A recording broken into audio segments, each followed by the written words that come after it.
Hello everyone, this is Priyanjan and you are watching me at Photon Physics for All।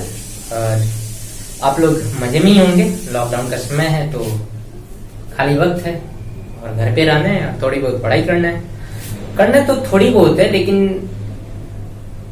बच्चा थोड़ा भी नहीं कर रहे हैं, है ना। आप लोग थोड़ा भी नहीं कर रहे हैं, तो आप लोग से रिक्वेस्ट है कि पढ़ाई ढंग से करो और टाइम का सही यूटिलाइजेशन करो। जो वक्त मिला है, खाली वक्त मिला है, दिन के 3-4 फिल्में नहीं देखना है। अपने आपके जीवन में जो फिल्म चल रहा है ना, वो टीचर्स के द्वारा दिया गया वो लेक्चर्स है, उसको चलाओ। 12th है, 1 साल तक चलाओ, इसके बाद 13, 14, 15, 16 जो भी तुम कॉलेज में जाओगे मजे करते रहना, लेकिन अभी तो पढ़ लो।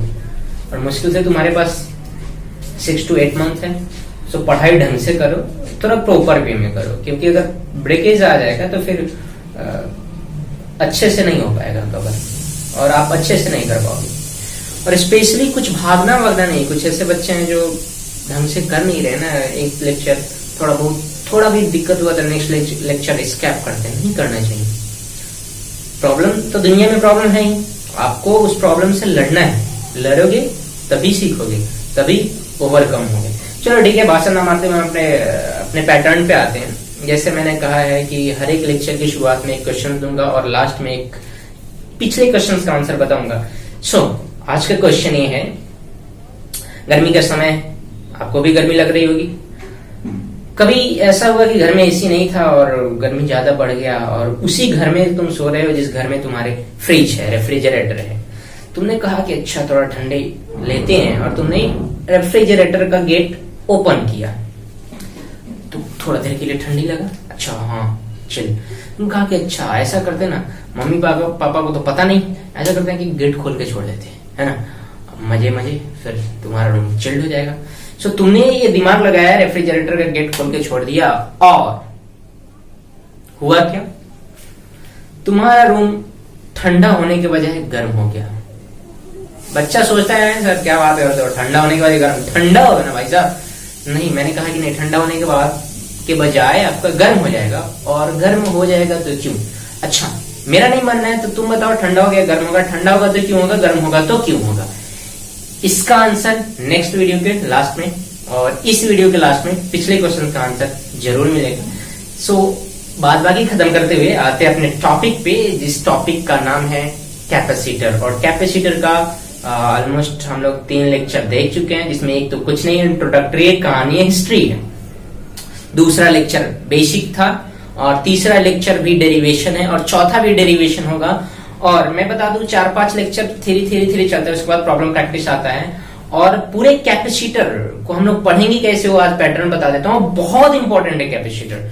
सेकेंड चैप्टर में जो most of the question competition में पूछे जाते हैं वो कैपेसिटर से होता है। सो guys, it is a very important topic for you, so you have to learn properly. Okay, तो हम लोग कैपेसिटर जो पढ़ेंगे, है ना, कैसे पढ़ेंगे देख लेते हैं। कैपेसिटर जो होगा हमारे लिए वो 3-4 सेक्शन में बांट के पढ़ेंगे। एक तो पढ़ेंगे बेसिक, तो बेसिक में क्या होगा, तो फॉर्मूला होगा, कैपेसिटेंस का फॉर्मूला क्या होता है, Q/V होता है। और for different system, for different C for different capacitor, बहुत सारा कैपेसिटर है, जैसे पैरेलल प्लेट कैपेसिटर्स है, ठीक, उसके बाद सिलेंड्रिकल कैपेसिटर, बहुत सारा कैपेसिटर है। सबके लिए C निकालना, डिराइव करना है ना। ऐसा नहीं कि ये डेरिवेशन आपके, हाँ पैरेलल प्लेट कैपेसिटर जो PPC है उसका डेरिवेशन आपके बोर्ड में पूछा जाता है, बाद बाकी किसी का डेरिवेशन नहीं पूछा जाता। हाँ, लेकिन उसका फॉर्मूला आपका ऑब्जेक्टिव टर्म में, स्टेट बोर्ड के ऑब्जेक्टिव में या फिर CBSE के ऑब्जेक्टिव में पूछा जा सकता है, तो बी केयरफुल अबाउट फॉर्मूला। उसके बाद हम लोग देखेंगे एनर्जी रिलेटेड, एनर्जी टर्मिनोलॉजी, जो भी होगा एनर्जी टर्म्स, जो भी होगा एनर्जी, जैसे पोटेंशियल एनर्जी कितना स्टोर होता है, कब एनर्जी बढ़ेगा, कब एनर्जी घटेगा, चार्ज कितना आएगा, एनर्जी का क्या फॉर्मूला, एनर्जी डेंसिटी, ये सारा चीज आपको देखना है। उसके बाद circuit related, circuit theory. Actually circuit theory तो हमारा इलेक्ट्रिक करंट का होता है, लेकिन कैपेसिटर भी सर्किट का एलिमेंट है, तो सर्किट थ्योरी पढ़ेंगे। इसमें हम लोग पढ़ेंगे पैरेलल कॉम्बिनेशन, उसके बाद हम लोग पढ़ेंगे सीरीज कॉम्बिनेशन। ठीक, इसी में हम लोग देखेंगे पोटेंशियल डिफरेंस, पीडी मतलब potential difference across capacitor, capacitor के अक्रॉस पोटेंशियल डिफरेंस क्या होता है। और लास्ट में जो हम लोग पढ़ेंगे वो होगा डाइलेक्ट्रिक। बस तुम्हें लग रहा होगा डाइलेक्ट्रिक क्या है, फिर हम लोग पढ़ेंगे तो पोलर नॉन पोलर डाइलेक्ट्रिक क्या क्या होता है, केमिस्ट्री में थोड़ा बहुत पढ़ रखा होगा डाइलेक्ट्रिक। सो इस 4 सेक्शन में जो भी फंडामेंटल, आज फंडामेंटल और एनर्जी का कुछ टर्म होगा, मान के चलो तो फंडामेंटल का रेस्ट बचा हुआ 2 और एनर्जी हम लोग आज कवर करेंगे। फिर सर्किट से भी थोड़ा लंबा चलता है वो देखेंगे, फिर हम लोग डाइलेक्ट्रिक और भी चलेगा, है ना। सो आपको प्रॉपरली पढ़ना और इसी पैटर्न पे पढ़ना है। और जब भी हम लोग बड़े चैप्टर या बड़े टॉपिक को बांट के पढ़ते हैं ना, सेक्शन में पढ़ते हैं ना, तो हमें याद रहता है, उसके इससे रिगार्डिंग जो भी क्वेश्चंस होता है वो हम कर पाते हैं। तो इस बात को याद रखना, जब भी बड़ा से बड़ा टॉपिक हो या छोटा या फिर बड़ा चैप्टर हो, उसको हमेशा सेक्शन में ही बांट के पढ़ना, वो आपके लिए बहुत ही फायदेमंद होगा। सो फटाफट हम लोग अपना राम कहानी स्टार्ट करते हैं। वीडियो पॉज करके उतारना है तो उतार डाल।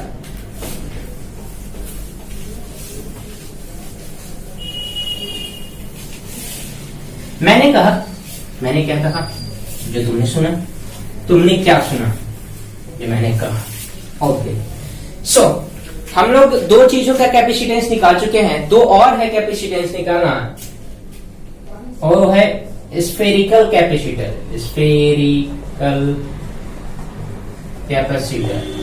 हम लोग शायद 2 नहीं 3 निकाल चुके हैं, पीपीसी पैरेलल प्लेट कैपेसिटर भी निकाल चुके हैं, और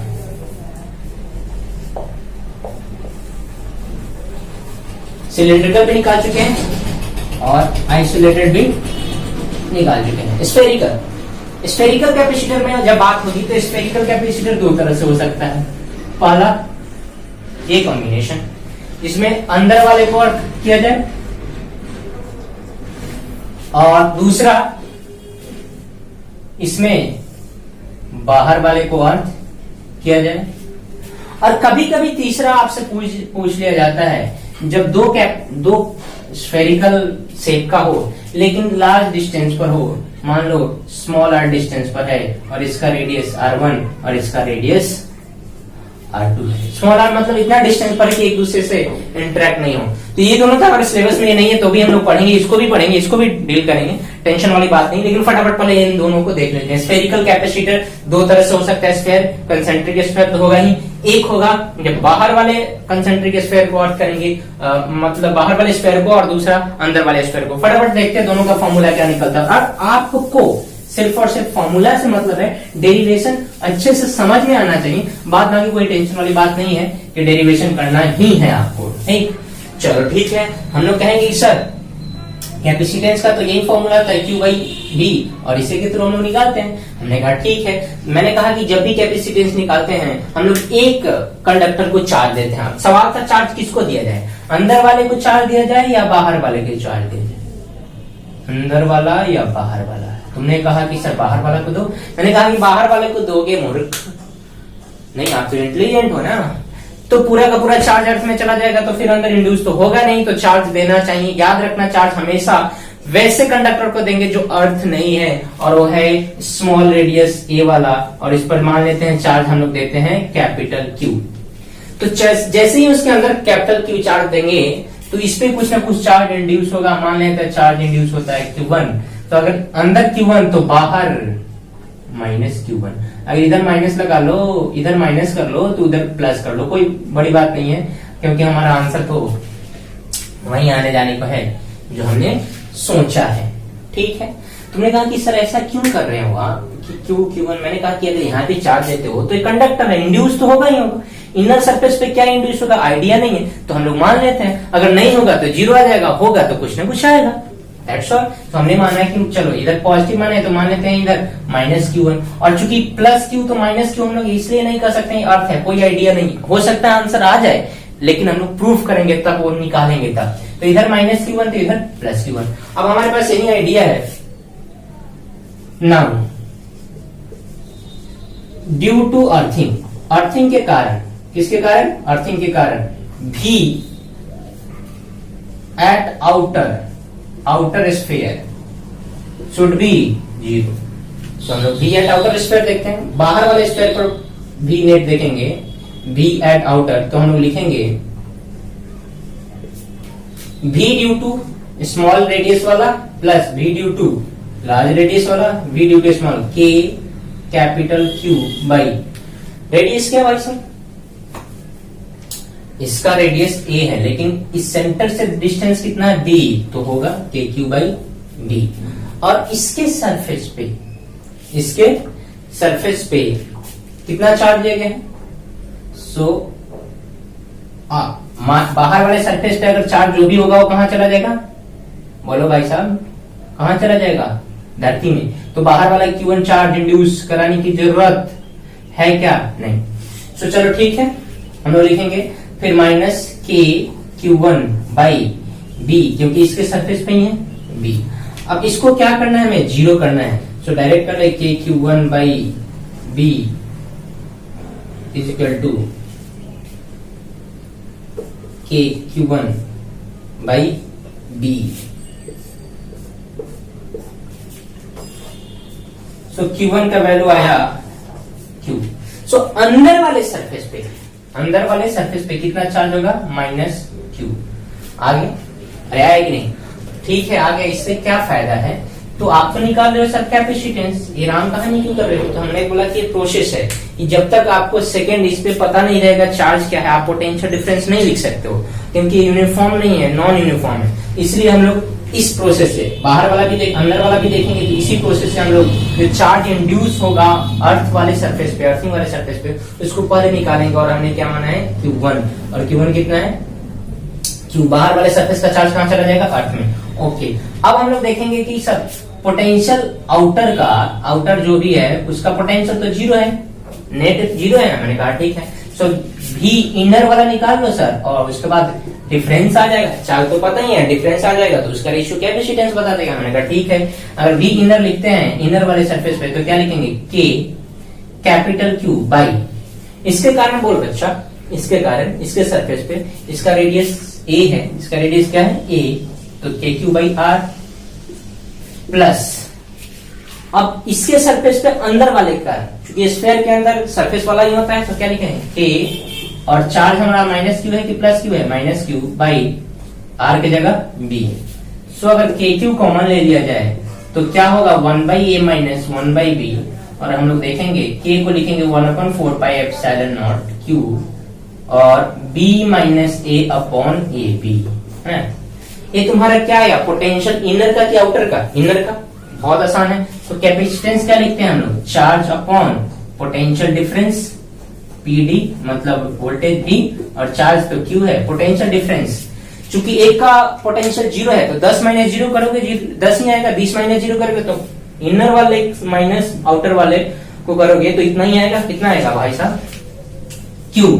नीचे वाला टर्म कहा जाएगा ऊपर, तो नीचे वाला टर्म कौन है, 4 पाई एप्सिलॉन नॉट, और नीचे AB, तो ये जाएगा ऊपर, 4 पाई एप्सिलॉन नॉट AB जाएगा ऊपर, और नीचे क्या रहेगा B minus A, cancel. Capacitance का फॉर्मूला आएगा 4 pi epsilon not AB upon B minus A। इसको आप याद रखोगे बहुत अच्छे से, है ना, आपने याद रखना है। अगर नीचे नहीं दिख रहा होगा तो मैं यहाँ पे लिख दूं, कैपेसिटेंस का तुम्हारा फॉर्मूला है। अरे आया कहां से, तो किसका रेशियो भाई साहब, कैपेसिटेंस किसका रेशियो होता है, charge upon potential difference. Potential difference निकाल चुके हैं, और चार्ज सिस्टम को कितना दिए हैं, Q, दैट्स ऑल। इस सिस्टम को चार्ज देते हैं ना, इसका कुछ पार्ट दोनों सरफेस पे होता है, डिस्ट्रीब्यूट होता है। यही कैपेसिटेंस का फॉर्मूला आ गया 4 pi epsilon not AB upon B minus A। भाई साहब कैपेसिटेंस निकला, किसका, आपको मतलब किससे, इस फॉर्मूला से मतलब है, डेरिवेशन समझ में आना चाहिए। डेरिवेशन पूछा जाता नहीं है, अगर भी पूछने मजे के लिए तो फिर आप करने दोगे, और इतना इंटेलिजेंट तो हो ही। चलो ठीक है, लेकिन इस वाले में कौन से सरफेस को अर्थ किया गया था, बाहर वाले को। अगर अंदर वाले सरफेस को अर्थ करते तो क्या नजर आएगा। तो वीडियो पॉज करके फटाफट उतार डालना है, और फिर हम लोग देखते हैं नेक्स्ट।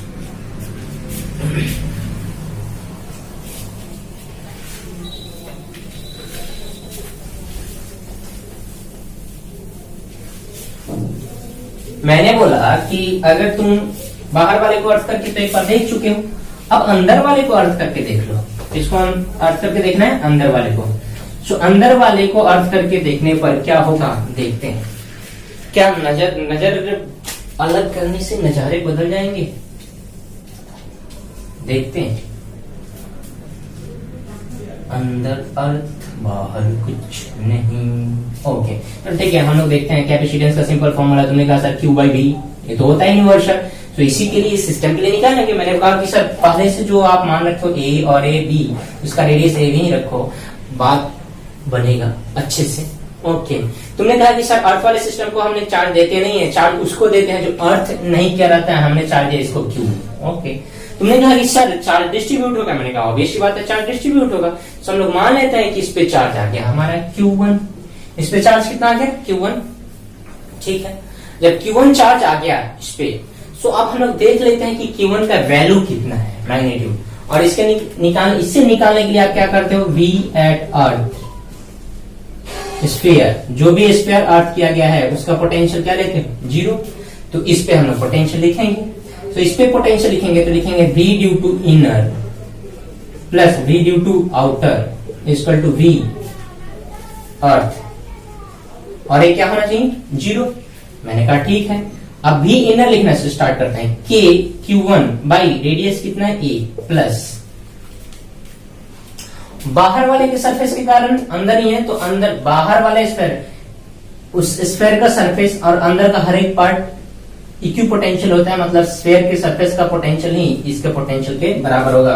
और क्या लिखेंगे, के क्यू, कैपिटल क्यू है भाई साहब, बाई बी की ए किसके बराबर होना चाहिए, 0 के। अब नेक्स्ट में हम कैलकुलेशन कर लेंगे। देखो दोनों में क्या कॉमन है, के प्यारे न्यारे हो जाएंगे, तो बचेगा क्या, तो देख लेते हैं, हमें Q1 निकालना ना, K Q1 by A equal to minus K Q by B. थोड़ा थोड़ा याद होगा कि हम लोग लग रहा है कि ऐसा ऐसा क्वेश्चन किसी पिछली वीडियो में कर रखा है ना, बोला था कि पोटेंशियल डिफरेंस अर्थिंग वाला तो क्वेश्चन कराया था, बहुत अच्छे से देखना ताकि आगे भी अच्छे से आए। तो अगर उसको देखा होगा, नहीं देखा होगा इसको, तो पहले उसको देख लेना, उसको नहीं देखा होगा तो उसको देख लेना, फिर आके यहाँ पे देखना। चलो K Q1 by A is equal to minus K Q by B.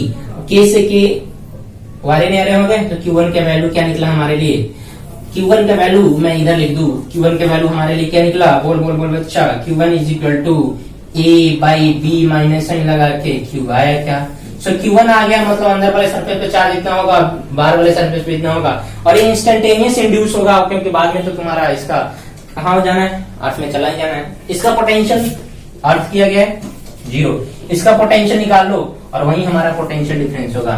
Now हम लोग क्या कर सकते हैं, V, अगर हम लोग कहें V आउटर का, तो तुम कहोगे कि V due to sir small radius plus V due to large radius. Spherical cell जिसका रेडियस छोटा है ए के कारण, बी के कारण भी होगा, वही मैंने कहा बहुत अच्छी बात है, ए के कारण बाहर है के अंदर, बाहर है कितना होगा, सो के Q1 बाई डिस्टेंस B, और B के कारण कितना होगा, तुमने कहा कि इसके सरफेस में होगा सर के क्यू बाई बी। मैंने कहा अच्छा Q1 का वैल्यू रख दो बच्चा, के का वैल्यू के बाई बी, तुमने कहा सर कॉमन निकाल फेंको सर। Q1 का वैल्यू तुमने कहा कि sir minus A by B, minus A by B, Q plus Q, तुमने कहा कि सर एक और चीज निकालो, के को हम लोग लिख सकते हो 1/4 पाई एप्सिलॉन नॉट, है ना। देखो दोनों में क्या कॉमन है, क्यू। ओके उसके बाद क्या है, B तो पहले से मजे ले रहा है हमारा, और जब Q निकल जाएगा तो इधर बचेगा 1, तो B minus A divided by B। So B को फिर से अगर इस B को अंदर भेजने का कष्ट करो, सो B आउटर का क्या हो जाएगा भाई साहब, Q into 4 pi epsilon not into B minus A upon B square होगा क्या। अभी जब पोटेंशियल निकल गया, सो 20 माइनस 0, फिर से 20, V आउटर माइनस अंदर वाला अर्थ किया गया तो 0, नेट 0 होता है भाई साहब, नेट क्या होता है 0। देखो लिख के भी हम लोग 0 किया है कि नहीं, 0, सो आउटर वाला ही होगा। और कैपेसिटेंस का फॉर्मूला आता है चार्ज अपॉन पोटेंशियल डिफरेंस, तो चार्ज है Q, पोटेंशियल डिफरेंस निकाल चुके हैं, बोल भाई साहब Q अपॉन B माइनस ए, नीचे वाला ऊपर 4 pi epsilon naught B square, Q ने Q को चलता किया, बचा क्या, जो 4 पाई लिख दू, क्या आ रहा है कैमरा में, क्या 4 pi epsilon naught B square upon B minus A. यहाँ पे भी मैं लिख देता हूँ कैपेसिटेंस का फॉर्मूला, दोनों में फर्क है भाई साहब, 4 pi epsilon naught B square upon B minus A, जब जब जब जब जब कौन सा सरफेस अर्थ किया गया है, अंदर वाला स्फीयर या बाहर वाला, अंदर वाला स्फीयर बाहर जब अर्थ किया गया तो बी स्क्वायर, और बाहर वाला हो तो ए इंटू बी। सो कुछ हम लोग ट्रिक याद रखेंगे, बड़ा कंफ्यूजन होता है बच्चों को, इवन मुझे भी कंफ्यूजन हुआ था पढ़ते वक्त कि अंदर वाले का कौन है, बाहर वाले का कौन है। सो उसको मैंने थोड़ा सा आपको आइडिया दिया, बाद बाकी आपको सोचना है कैसे याद रखना है। मैंने क्या आइडिया दिया, पहले वीडियो पॉज करके फटाफट उसको उतार डाल ताकि मैं भी मिटाऊं और कुछ बता पाऊं। ओके,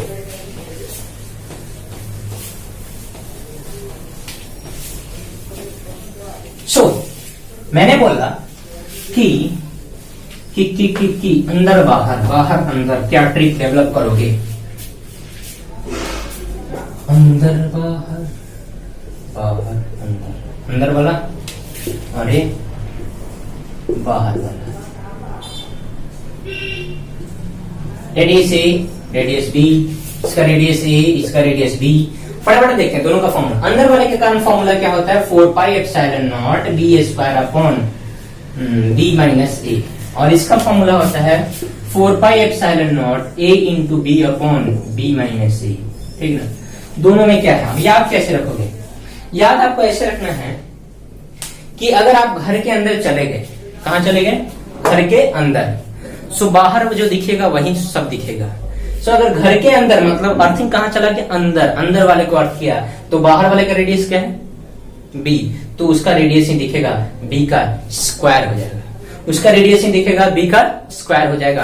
तो अंदर चले गए तो सिर्फ और सिर्फ बाहर दिखेगा, मतलब बाहर दिखने का मतलब बाहर वाला रेडियस मतलब बी, और सिर्फ बी स्क्वायर। अगर बाहर हैं तो अंदर बाहर दोनों देख सकते हैं, तो देखो अगर बाहर हो गए तो अंदर वाला भी दिखाई दे रहा है और बाहर वाला भी दिखाई दे रहा है, दोनों में फर्क यही होता है।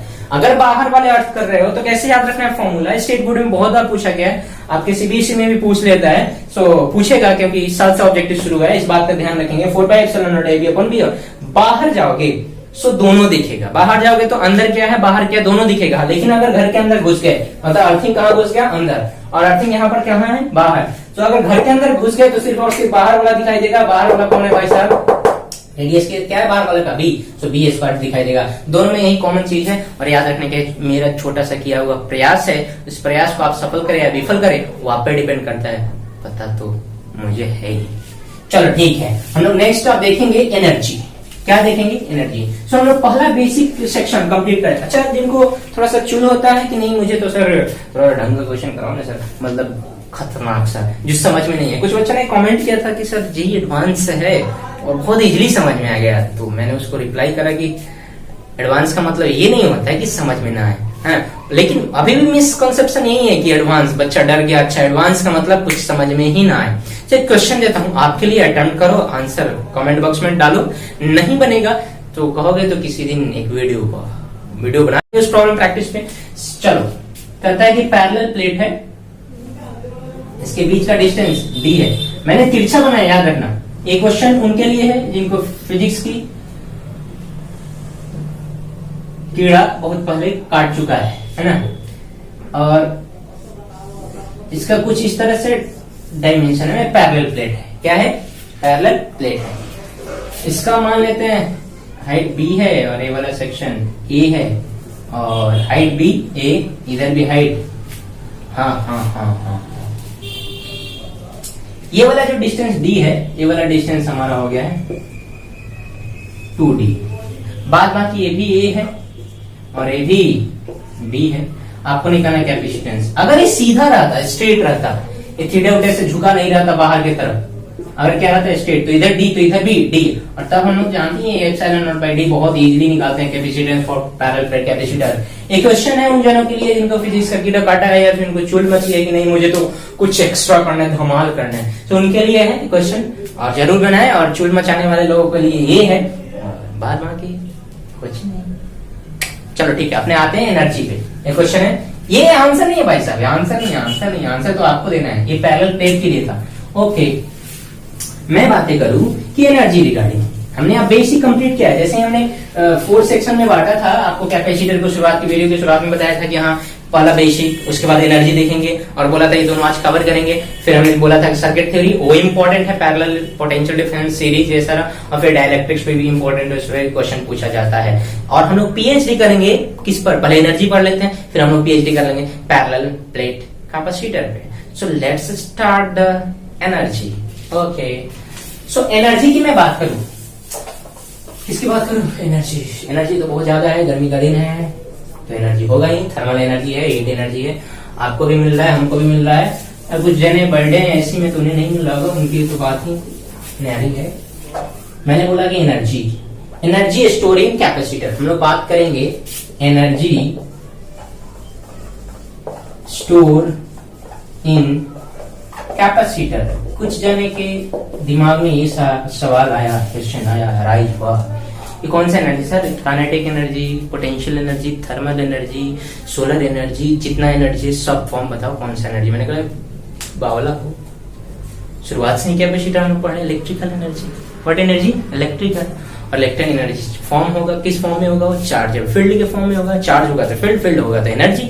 ऑब्वियस बात है, हम लोग एनर्जी देख रहे हैं पोटेंशियल एनर्जी, क्योंकि काइनेटिक तो होगा नहीं और स्टोर्ड एनर्जी है तो पोटेंशियल ही होगा। और इलेक्ट्रिकल एनर्जी की बात की जा रही है, ऐसा इलेक्ट्रिक एनर्जी जो स्टोर्ड है, पोजीशन के कारण है, रखा गया है एक जगह, कन्फाइंड है, उसको हम लोग बोलेंगे potential energy. So energy storing capacitor, कहीं कहीं इसको ऐसे भी लिखा रहता है potential energy storing capacitor. So tension वाली बात नहीं, बात दोनों सेम ही है। अच्छा, एनसीईआरटी देखोगे तो बड़ा खतरनाक डेरिवेशन किया है, और खतरनाक डेरिवेशन करके तुम्हें उल्लू बनाया, और फिर लास्ट में देखा है कि लिखा है कि above formulation can be solve, can be derived easily with the simple formula. और सिंपल फॉर्मूला जो मैं बता रहा हूँ, सो जो टफ वाला चीज है आपके लिए है नहीं कि बड़ा बड़ा सेक्टर मान के डेल्टा, मतलब जो डेरिवेशन किया गया है डी न मान के डेल्टा, डेल्टा बोले तो डेल, डेल बोले तो तुम डिफरेंट, तुम्हारा जो पार्शियल डेरिवेटिव है वो आ जाता है, तो तुम्हारे लिए थोड़ा सा टफ है, थोड़ा सा, ज्यादा नहीं। समझने का टफ होता नहीं कुछ, चलो ठीक है, बहुत आसान होता है, हम उसको नहीं बता रहे हैं, बता रहे हैं ऐसे जो हमारे काम का चीज है, जो बोर्ड में पूछा जाता है, जो हम लोग करेंगे, क्योंकि एनसीईआरटी में भी यही है। और एक जो डेरिवेशन दे रखा है उसको कह रहा है कि बस आप ऐसे भी कर सकते हो, और बाद बाकी आप इजिली ऐसे करोगे। ओके, सो एनर्जी, सबसे पहले एनर्जी हम लोग पढ़ने के लिए हम लोग बेसिक फॉर्मूला उठाते हैं पोटेंशियल की, work done by charge equal to potential difference. तो वर्क डन का क्या फॉर्मूला होता है? V मैं कहूं कि छोटा सा वर्क डन लिखूं, नो DW लिखना स्टार्ट करो। सो QDV लिखूं या VDQ लिखूं? बड़ा समस्या था सर, आप जब ये दो है तो पता नहीं कौन चेंज होगा। मैंने कहा कि देख बेटा, दुनिया में सबसे पहले मुर्गी या अंडा, ऐसा कुछ नहीं है। दुनिया में सबसे पहले आपके इलेक्ट्रोस्टैट में सबसे पहले चार्ज या पोटेंशियल, चार्ज क्या जनरेट किया? फील्ड। चार्ज क्या जनरेट किया? फील्ड। अब इसके अगर कोई चार्ज उठा के लाए तो क्या करना पड़ा? वर्क डन ही किस में चेंज हो गया? पोटेंशियल एनर्जी में। तो सबसे पहले चेंजिंग किस में होगा? चार्ज में। चार्ज में चेंजिंग होने के कारण पोटेंशियल चेंज करेगा। अगर मान लो एक और चार्ज रख देते हैं जिसके कारण पोटेंशियल बदल गया, तो ये जरूरी नहीं कि ये चार्ज भी बदल गया। नहीं। आपको क्या सोचना है कि चार्ज में बदलाव होगा तभी पोटेंशियल में चेंजिंग होगा। मतलब वेरिएबल यहाँ चार्ज है और चार्ज पे डिपेंडेंट कौन है? V। और V कांस्टेंट भी नहीं है, V वेरी कर रहा है, लेकिन डिपेंड किस पे है भाई साहब? डिपेंड किस पे? चार्ज पे। तो QDV नहीं लिखना है आपको, क्या लिखना है? VDQ। ओके, नेक्स्ट, अगर हम लोग टेकिंग इंटीग्रेशन बोथ साइड, ऐसा कुछ कहे राम कहानी, टेकिंग इंटीग्रेशन बोथ साइड, लेकिन टेकिंग इंटीग्रेशन, अच्छा कोई बात नहीं, taking integration both side school वाली फीलिंग लाने के बाद अगर हम लोग चले अपने मेथड पे, तो हम लोग कह सकते हैं कि DW नेट हो जाएगा और इधर भी VDQ। तो फंक्शन तो पता ही नहीं, V आपको और बोल रहे हो कांस्टेंट नहीं है तो वेरिएबल है, तो मैंने कहा कि अच्छा रख देते हैं हम लोग। अब ये भी तो तुमने पढ़ा है कि C = Q/V, अब ये भी पढ़ा है ना। तो क्या लिख सकते हो भाई साहब? V = Q/C। अरे लिख सकते हो कि नहीं? अब हम लोग स्मॉल चार्ज मान है, स्मॉल क्यू, तो स्मॉल क्यू लिखेंगे, इसमें कौन सी बड़ी बात होगी, है ना। सो V को हम लोग चार्ज के टर्म में लिख सकते हैं Q/C। ओके, तो ये तुम्हारा हो गया नेटवर्क डन। और हम लोग लिखेंगे, क्या लिखेंगे? 1 Q/C × DQ। चार्ज 0 से Q तक, 0 से टोटल वर्क डन यही करना पड़ेगा जब चार्ज 0 से Q तक हो जाए। अच्छा, इसका थोड़ा सा डिफरेंशियल फॉर्म भी बताएंगे, क्या क्या हो रहा है, कैसे राम कहानी है, वर्क डन कैसे क्यों करना पड़ रहा है, लेकिन सबसे पहले थोड़ा हम डिराइव कर लेते हैं, है ना। बताऊंगा, टेंशन ना लो। सो 1/C अगर बाहर निकाल दे तो इंटीग्रेशन क्या बचेगा? QDQ। Q D Q, Q का पावर मैंने 1 लिखा है, इसको इंटीग्रेट करो 0 से q तक, तो x to the power n का इंटीग्रेशन होता है x to the power n plus 1 divided by n plus 1। So n 1 है, 1 प्लस 1 क्या हो जाएगा 2। सो हमारा वर्क डन का फॉर्मूला क्या हो जाएगा 1/c इंटू q के पावर 2/2। और तुम लोग अगर लिमिट पुट करो 0 to q तो बात बराबर है वही हो जाएगा। ये हमने लिखा है तुम्हारे नॉलेज के लिए, मैं अब मिटाऊंगा, तुम्हारा नॉलेज पूरा हो गया है ना। चलो ठीक है, डब्ल्यू नेट वो नेट वर्क डन हमारा निकल गया q²/2c। यही वो नेट वर्क डन हमारा पोटेंशियल एनर्जी हो जाता है, और हो जाता है q²/2c। याद रखना, या ऐसे ही याद रखना है q²/2c। इसको और टर्म में हम लोग बदल सकते हैं और 3 फॉर्मूला डिराइव कर सकते हैं यही पोटेंशियल एनर्जी का। और लास्ट में बताऊंगा क्या क्या हो रहा है। मैंने कहा कि अभी तुमने कहा कि q/v = c। तो q की जगह हम लोग क्या लिख सकते हैं, q = cv तो लिखा जाए पोटेंशियल एनर्जी, q की जगह क्या लिखेंगे cv, तो cv का square/2c।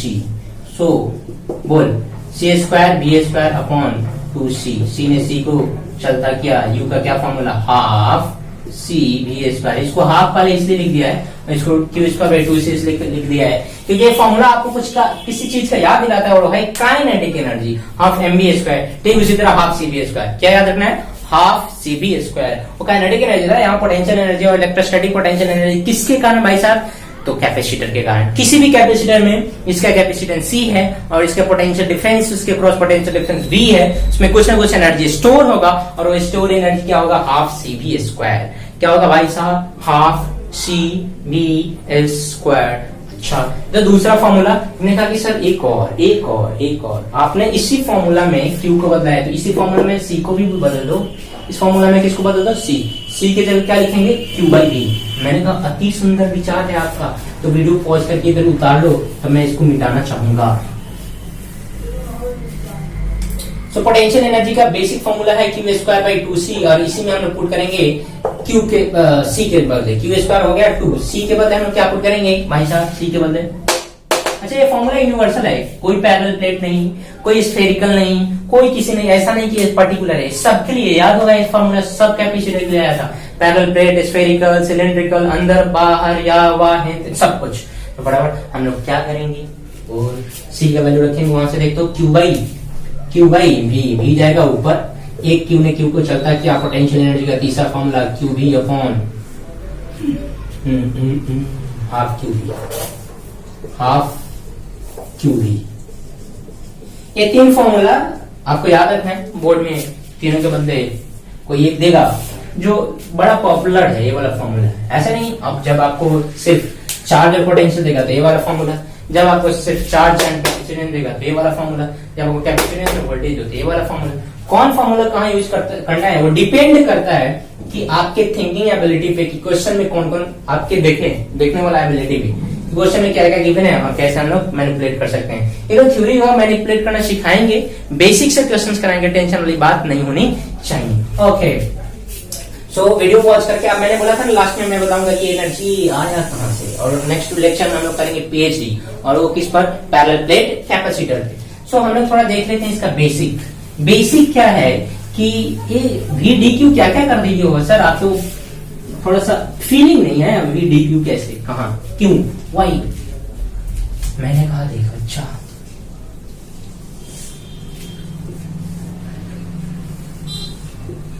इस पे तो चार्ज हम लोग देते थे, इसको करते हैं। सो इसके कारण कुछ ना कुछ पोटेंशियल जनरेट होगा, इसके कारण कुछ ना कुछ पोटेंशियल जनरेट होगा। फॉर्मेशन में आपको याद हो कि एक चार्ज क्यों देते थे और इस पर खुद ब खुद चार्ज इकट्ठा हो जाता था। जो खुद ब खुद चार्ज को यहां से यहां तक ले जाने में कुछ ना कुछ काम करना पड़ेगा, या फिर यहां से यहां ले जाने में कुछ ना कुछ काम करना पड़ेगा। वही काम है जो हम लोग छोटा सा वर्क डन लिख रहे हैं dw, क्या लिख रहे हैं VDQ।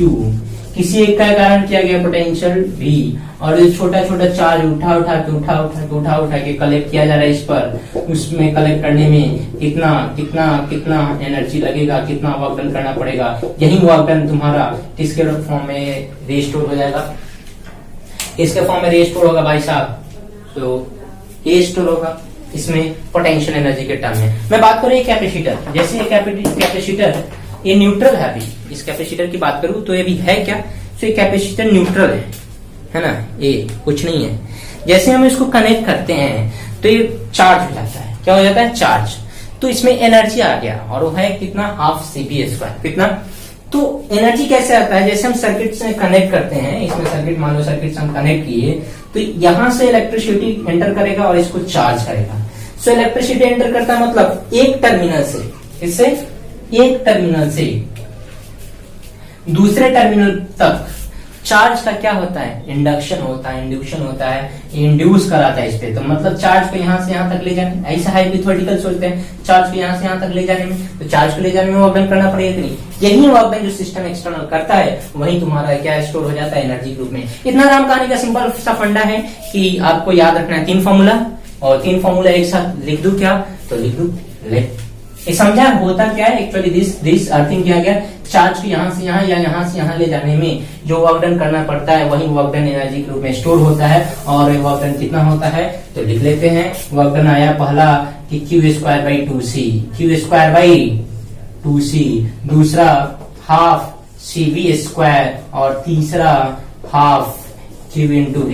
ये हाफ साफ कर रहा है सभी फॉर्मूला, याद रखना 1/2 सब में फैक्टर है और याद रखने का चीज है। इस पे क्वेश्चन जो बेस्ड होगा उसको करा जाएगा नेक्स्ट वीडियो में। कुछ क्वेश्चंस मैं ऐसा जुगाड़ लगा रहा हूँ कि ड्राइव अभी तो वेबसाइट डेवलप करने के लिए इतना इकोनॉमिकल में स्टेबल नहीं हूँ कि वेबसाइट डेवलप करूँ, उसका बेयरिंग करूँ, ताकि आपको PDF फॉर्मेट में नोट्स या फिर और कुछ अवेलेबल करवाया जाए। लेकिन जल्द ही या तो ड्राइव से कनेक्ट करूंगा अपने साइट को, या कहीं यानी आओ कुछ जुगाड़ लगा रहा हूँ कि आपका PDF फॉर्मेट में notes as well as DPP DPS से जो भी है, जो भी जिस तरह के क्वेश्चन है, बहुत सारे बुक्स हैं, जैसे एररलेस हुआ, जैसे बेसिक बुक हुआ, स्टूडेंट फ्रेंड का एक बेसिक बुक आता है, फिर HCB, इन सारे चीज का PDF version, questions with solution या क्वेश्चंस अवेलेबल करवा जाए। बड़े बड़े इंस्टीट्यूट है, जो भी बड़े बड़े इंस्टीट्यूट है, उन इंस्टीट्यूट का कुछ होगा, इसका रेफरेंस देते हुए आपको बताया जाए कि अच्छा ये करो वो करो ऐसे करो। ओके, सो आज की वीडियो के लिए इतना ही।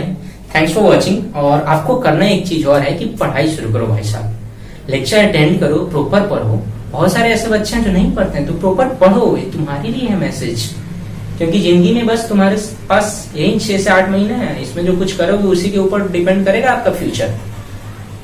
2 year is a golden year, और इसी पर डिपेंड करता है कि आप डॉक्टर बनोगे, फर्दर इंजीनियर बनोगे, झक मारोगे, या जनरल कंपटीशन वाले उस ग्रुप में पढ़ जाओगे, इस मेडिकल ग्रुप में बन जाओगे कि यहाँ पे जनरल कंपटीशन का तैयारी, बैंकिंग, रेलवे करते करते करते करते सर का बाल यहाँ से आते आते आते आते आते आते यहाँ भी हो जाता है, यहाँ हो जाता है। फिर गार्जियन वही करते हैं जो आपको भी पता है, मेरे को भी पता है, सबको पता है। सो जैसा कि पिछले वीडियो में मैंने एक क्वेश्चन पूछा था कि जब हम लोग कॉफी या टी बनाते हैं तो आवाज जस्ट टू बोलने के पहले हिस आवाज सुनाई देता है, उसके बाद आवाज थोड़ा हार्श हो जाता है और उसके बाद स्लो हो जाता है। उसको एक्सपेरिमेंटली करके देखते हैं और फिर इसका रीजन बताते हैं। कुछ लोगों ने इसका आंसर दिया है बट वो प्रॉपर रीजन नहीं है, वो रीजन नहीं है, शायद उनका रीजन, शायद नहीं सर्टेनली उनका रीजन क्या है, गलत है। हम लोग देख रहे हैं नीचे स्टोव जल रहा है, पानी उबलने का प्रोसेस जारी है, अभी उबला नहीं है, जस्ट अभी हीट हो रहा है। हीट होते वक्त देखेंगे क्या आवाज आता है और मेरा आवाज उस समय म्यूट रहेगा। ओके,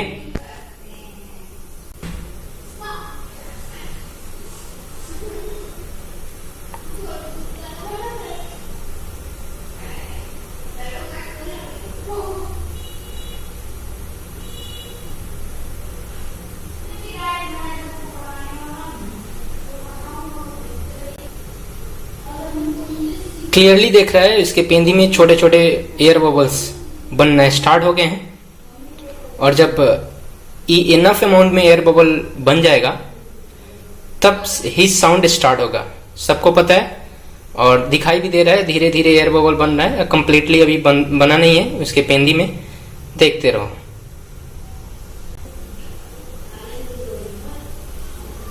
पेंदी और सरफेस पे एयर बबल बनना स्टार्ट हो चुका है, धीरे धीरे इसका साउंड स्टार्ट होगा।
आपने देखा साउंड सॉफ्टर हो गया है, बीच में साउंड हार्श था, शुरुआत में की आवाज थी, अब साउंड थोड़ा सॉफ्ट हो गया है।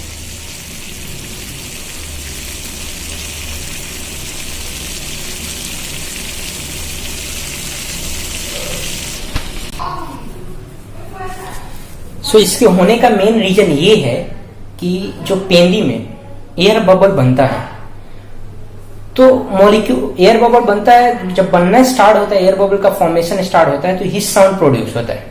और ये एयर बबल गर्म होकर ऊपर की तरफ ठंडी लेयर में बढ़ते हैं, और जैसे ही ठंडा लेयर में जब फूटता है तो पॉप की आवाज के साथ थोड़ा सा और साउंड हार्श हो जाता है।